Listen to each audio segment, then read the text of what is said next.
皆さんごきげんよう、上川薫です。今回取り上げるニュースは軍事的なニュースです。日本が保有している戦闘機の中で F2 というものがあるのですが、この F2 の後継機が日本が開発を主導する戦闘機になりそうだという話になっています。結論から言えばこれは非常に素晴らしいことです。しかし、私のチャンネルは軍事専門チャンネルではないので、その兵器としての質、性能などについてはそうした他のチャンネルにお任せするとして、私がこの話を取り上げるからには、政治的な意味でこの兵器の話を取り上げていきます。私はこのチャンネルの中で何度か憲法改正の話などを言っていますが、そうした背景にあるのが、やはり何と言っても、自分の国は自分で守らなければならないという、この基本原則に立った時に、どうしても兵器というものを他国に頼っていてはいけないという、これまた大原則があるからです。ですから F2 戦闘機の後継機の話ではありますが、純軍事的な話というよりも政治的な側面からこの問題を取り上げた時に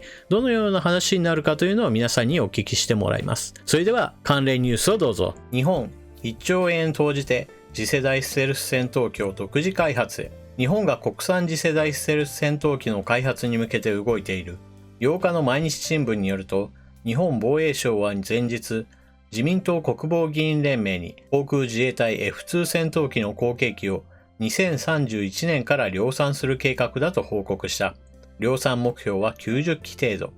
F2 戦闘機は一昨年から配備に入った最新鋭 F35A ストレス戦闘機 F15J とともに航空自衛隊の主力戦闘機。しかし、1995年に導入が始まった老朽機種であり、2035年から退役させる予定だ。同誌によると、日本政府はこれに代わる後継機の開発に1兆円以上を投入する計画だ。今年から2027年までの8年間に機体の設計をすべて終え、2028年からは試作機の飛行に入るという日程で進めている。防衛省は F2 の後継機の革新性能として、敵のレーダーに捕捉されにくいステルス性、味方と連携するネットワーク戦闘能力、探知機能、先進統合センサーシステムを目指す。その間、日本政府は F2 の後継機について独自開発と国際共同開発を天秤にかけてきた。米国産武器の販売に熱を上げるトランプ政権の影響や莫大な技術開発費用などを考慮して、一時は共同開発に傾いたが、防衛産業を生かすためには独自開発を進めるべきという自民党内の国防議員連盟の要求が続くと、日本政府は結局独自開発に旋回した。とはいえ、共同開発から完全に手を引いたわけではない。機体の設計は独自に進めながら、主要部品はアメリカやイギリスと協力するとみられる。特に米軍との作戦で相互運用性を高めるため、アメリカに技術協力を要請する計画だ。これに先立ち、ロッキード・マーチンは現存する最高性能のステルス戦闘機 F22 の機体と F35 の最新光線装備を結びつけた次世代戦闘機を日本側に提案したりもした。イギリスとはエンジン開発などの協力案が検討されている。イギリス BAE システムズが開発中の第6世代戦闘機テンペストと部品を共有し、コストを抑えるという構想だ。これに関し日本政府は年内に協力企業を選定すると同氏は伝えた。日本の航空自衛隊が保有している戦闘機といえば F35 や F15 の名前が挙がりますが、これらはアメリカが開発したものであり、日本が開発した戦闘機ではありません。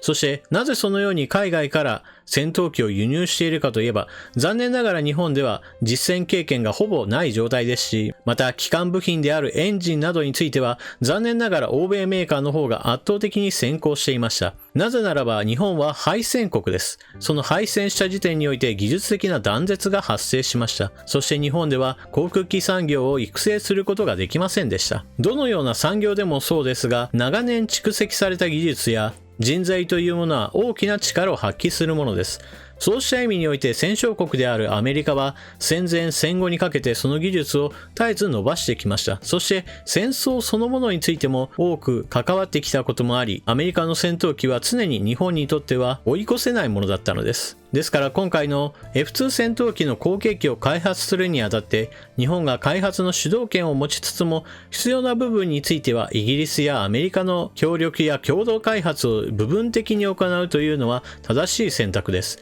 決して日本が全てを国産にするというのは難しいでしょう。しかし日本は元々の基礎工業力は非常に高いですから、炭素繊維の機体活用や、もしくはステルス性能を高めるための特殊な塗料や塗装についての技術、また電子装備についての部品などもやはり日本企業には非常に高い技術力があります。そしてこれまでは欧米のメーカー、ロールスロイスや GE などに明らかに水をあけられていた戦闘機用のエンジンについても、日本の IHI が国際的にもトップグループに迫るようなものを開発しました。日本が開発を主導することによって、これら日本の国産技術を盛り込むことができるのは非常に重要なことです。市場としては航空自衛隊のみということになるので、そこから大儲けするということは非常に難しいでしょう。しかし、その産業が残っているということ、それ自体が技術が日本の中にあり、その技術を次の世代へとつないでいくための必要最低条件なのです。ですから、開発費用が高騰しているからといって、全ての技術を手放して海外に依存すると、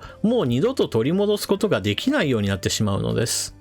次に戦闘機の今後についてお話をしましょう。この F2 後継機というものは人間が乗る戦闘機です。しかし、戦闘機というものの進化の先にあるのは何かといえば、それは高度に無人化されたものです。例えば、その第一段階は遠隔操作型で、その先にあるのは自律戦闘型です。この自律戦闘型へと移行するためには、やはりコンピューターが非常に高度でなければなりません。現代の人類の科学技術というものは残念ながらそこまでは到達していないので、そこまでは非常に多くの時間がかかるでしょう。人工知能が人間の能力を超えるシンギュラリティが発生するのはまだまだ先だと言われています。そのため、無人機への移行というものはなかなか進まないと思われます。実戦配備することを考えれば、まだまだ有人機を開発する必要があります。現在求められている戦闘機への能力を考えると、人間である必要があるのです。それは何といっても柔軟な対応というものが求められているからです。遠隔操作型にしても、事前に何か行動を組み込んだ戦闘機にしても、日常的な任務にはなかなかつけないものです。例えば、領空侵犯しそうな戦闘機や爆撃機が日本の領空に近づいているといった時に、遠隔操作型では、かえって対応というものを間違えてしまうかもしれませんし、そもそも事前の行動を組み込んだものであれば、そうしたどのように状況が変化するかわからない、そうした任務には対応できないものです。また、実際の戦闘に投入する場合においても、遠隔操作型の場合は、対ゲリラ戦闘であれば全く問題はないでしょうが、国家の保有する戦闘機を相手にした場合、相手方も無人機への対応というものを考えるでしょう。ですから、遠隔操作型に対しては、遠隔操作を邪魔するような、そうした兵器を開発し、搭載することが考えられます。兵器というものは常に攻撃と防御どちらの兵器についても開発が進められる関係で、純粋に有人機は古い、無人機が新しい、だから素晴らしいとはいかないものなのです。ただしここで重要なのは、年月が経過するごとに科学技術の進歩というものは止まることを知らないでしょう。ですから有人機から無人機へと移行していくというこの流れそのものはおそらくは変わることはありません。では、その流れの中で何を考えなければならないかといえば、それは高性能な無人戦闘機を作れる技術があるのか、それとも作りたくても作れないような国になってしまうのか、そのどちらかになるか、皆さんはどちらの方が良いと考えるでしょうか。例えば、自国で生産する能力がない、仕方なく他の国から買うとなったら、そのような力関係であればどうしても相手方の要求を飲むような形でしか兵器の導入が進まないことになります。例えばアメリカとの関係で言えば、ステルス戦闘機として優秀なのは F22 だという声が未だにあります。ですが F22 はアメリカが持っていますが日本には売ってくれません。これと同じことが未来にも起こり得る可能性があるのです。例えば最高性能を出すものがタイプ A だとします。そのタイプ A が自国の防衛のためには非常に重要だと考えれば、アメリカが日本に対してはダウングレード版しか売らないといったことを決める可能性は十分あるわけです。そのような時に、アメリカが売ってくれないんだったら自国で開発するので問題ないよと断れるのか、それともダウングレード版でも仕方ないから買おうとなるのか、そのような選択を迫られる可能性は常にあるのです。そして未来技術のことを考えた場合、そうした科学技術の差というものが軍事力の差に直結する可能性は非常に高いのです。このように軍事上の話ではあるものの政治上の絡みというものも非常に強くあります。例えば日本国内の問題である少子化問題についても全く同じように日本の防衛力には大きな影を落とします。人間の数そのものが減るのですから、自衛隊員をどれだけ確保するのかというのが年々困難になっていくのは間違いありません。兵器の無人化が進んでいくという話には進めざるを得ないという国内事情もどうしてもあるのです。また効率なども考えても日本のありとあらゆる産業で機械化を進めるもしくは無人化を進めるといったものを行わなければ日本の経済というものは自利品に陥ってしまうのでしょう。自衛隊についていっても無人化の波からは決して逃れられるものではありません。聖域ではないのです。無人の戦闘機だけではありません。無人の潜水艦にしても無人の戦車にしてもそして歩兵であるロボット兵などについてもいずれは考えていかなければなりません。もちろんこれは10年や20年ではないでしょう。30年や40年といった単位でいずれはやってくる未来で、それはほぼ確定された未来だと言えます。なぜならば世界というものは日本だけで存在しているわけではありません。世界中の国々がこの無人兵器というものを開発する、そのような未来というのはすでに分かっています。なぜならばすでにアメリカはこうした兵器についての基礎研究というものをスタートしており、大型のドローンに見られるようにすでに実戦配備されています。そしてアメリカだけではなく中国などにおいても無人の潜水艇などがすでに実用化されているということは報告されており、別に近未来の話ですよと言いましたが、実戦配備も進められ、そして活用され始めているのもこれもまた現実なのです。日本が自分の国を守っていく上ではどうしてもある程度の戦力というものは必要です。そしてそのような戦力を充実させることを考えた場合、避けられないのが日本が自分の手で日本を守る、